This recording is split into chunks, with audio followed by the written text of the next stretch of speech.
Money times India प्रस्तुत करता है निवेश की पाठशाला। आज हम आपका इंट्रोडक्शन आईपीओ, एफपीओ तथा ओएफएस से कराएंगे। हेलो।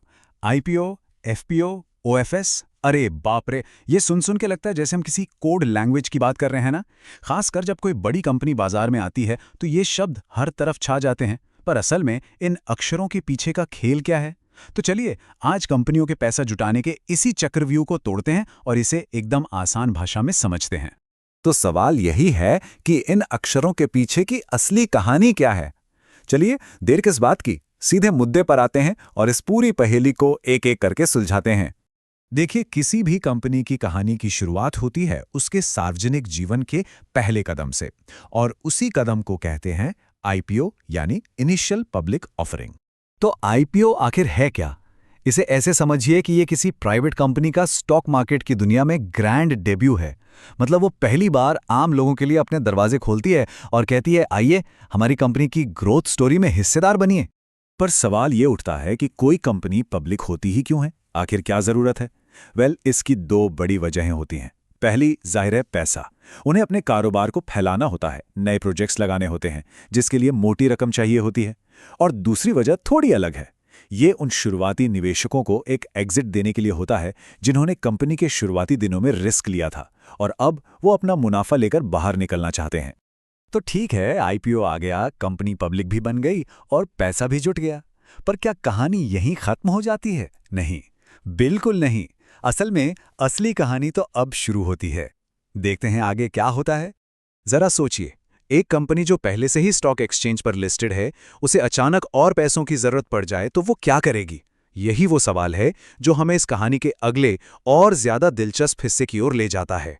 ऐसी सिचुएशन में एक लिस्टेड कंपनी के पास पैसा जुटाने के लिए मोटे तौर पर 3 रास्ते होते हैं। पहला है राइट्स इशू, दूसरा है ऑफर फॉर सेल यानी ओएफएस, और तीसरा है फॉलो ऑन पब्लिक ऑफर यानी एफपीओ। आइए इन तीनों को बारी बारी से समझते हैं। तो सबसे पहले बात करते हैं राइट्स इश्यू की। ये एक तरह का एक्सक्लूसिव ऑफर है। ये सिर्फ कंपनी के मौजूदा शेयर होल्डर्स के लिए होता है।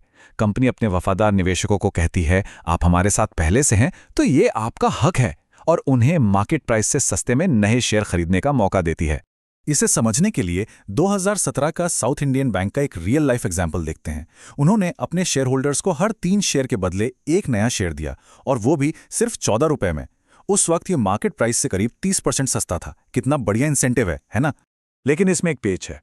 राइट्स इश्यू से आप सिर्फ अपने मौजूदा निवेशकों से ही पैसा जुटा सकते हैं। मतलब आपका दायरा बहुत छोटा हो जाता है। अगर कंपनी को सच में बहुत बड़ा फंड चाहिए और वो नए बड़े निवेशकों को लाना चाहती है तो उसे कुछ और सोचना पड़ेगा। और बस यहीं पर एंट्री होती है ओएफएस और एफपीओ की। और अब आते हैं इस पूरे विश्लेषण के सबसे जरूरी हिस्से पर। ओएफएस और एफपीओ में आखिर फर्क क्या है? ये दोनों नाम सुनने में बहुत मिलते जुलते लगते हैं, लेकिन मैं आपको बता दूं, इनके बीच जमीन आसमान का फर्क है। चलिए इसे समझते हैं। सबसे पहले ओएफएस को पकड़ते हैं। देखिए, ओएफएस में कंपनी के प्रमोटर्स यानी कंपनी के मालिक या बड़े शेयर होल्डर्स अपने पर्सनल शेयर्स आम जनता को बेचते हैं। यहां सबसे जरूरी बात जो याद रखनी है वो ये है कि इस बिक्री से जो भी पैसा आता है वो कंपनी के खाते में नहीं जाता। जी नहीं, वो सीधा प्रमोटर की जेब में जाता है। कंपनी कोई नया शेयर जारी नहीं कर रही होती है। और हां, ये रास्ता हर किसी के लिए नहीं है। ओएफएस का इस्तेमाल सिर्फ मार्केट कैप के हिसाब से देश की टॉप 200 कंपनियां ही कर सकती हैं। ये नियम इसलिए है ताकि सिर्फ बड़ी और भरोसेमंद कंपनियां ही इस तेज तरीके का इस्तेमाल कर सकें, जिससे मार्केट में कोई गड़बड़ी ना हो। 2017 में एनटीपीसी का ओएफएस इसका एक क्लासिक एग्जाम्पल है। प्रोमोटर्स ने 168 रुपए के न्यूनतम दाम पे 4.63 करोड़ शेयर बेचे और ये इशू हाथों हाथ बिक गया। मतलब एक कामयाब ओएफएस था। अब आते हैं एफपीओ पर, और ये ओएफएस से एकदम उल्टा है।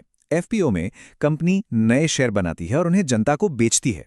यहां पैसा प्रमोटर के पास नहीं बल्कि सीधा कंपनी के खजाने में जाता है। क्यों?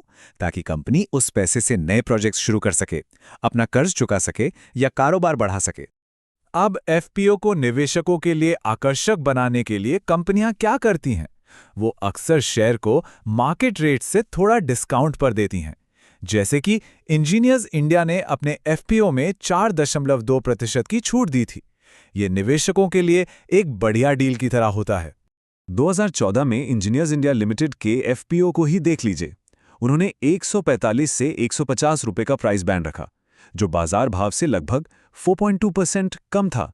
और नतीजा क्या हुआ? ये इशू 3 गुना से भी ज्यादा सब्सक्राइब हुआ। ये दिखाता है कि कंपनी को लेकर बाजार में कितना भरोसा था। तो चलिए अब दोनों को आमने सामने रखकर फाइनल मुकाबला करते हैं। सबसे पहला और सबसे बड़ा फर्क है मकसद का। एफपीओ का मकसद है कंपनी के लिए ताज़ा पैसा जुटाना, जबकि ओएफएस का मकसद है प्रमोटर्स को अपनी हिस्सेदारी बेचने का एक आसान रास्ता देना। अब आते हैं शेयरों पर। एफपीओ में कंपनी नए शेयर बनाती है। इससे होता यह है कि बाजार में कुल शेयरों की संख्या बढ़ जाती है, जिससे हर एक शेयर की वैल्यू थोड़ी कम हो सकती है। इसे ही डाइल्यूशन कहते हैं। वहीं ओएफएस में कोई नया शेयर नहीं बनता, सिर्फ पुराने शेयरों का मालिक बदलता है। फिर आती है पात्रता। कोई भी लिस्टेड कंपनी एफपीओ ला सकती है, लेकिन ओएफएस का फास्ट ट्रैक रास्ता सिर्फ टॉप 200 कंपनियों के लिए ही है। और आखिर में प्रक्रिया। एफपीओ की प्रक्रिया काफी लंबी और पेचीदा होती है, लगभग एक मिनी आईपीओ जैसी, जबकि ओएफएस स्टॉक एक्सचेंज के जरिए 1-2 दिन में ही निपट जाता है।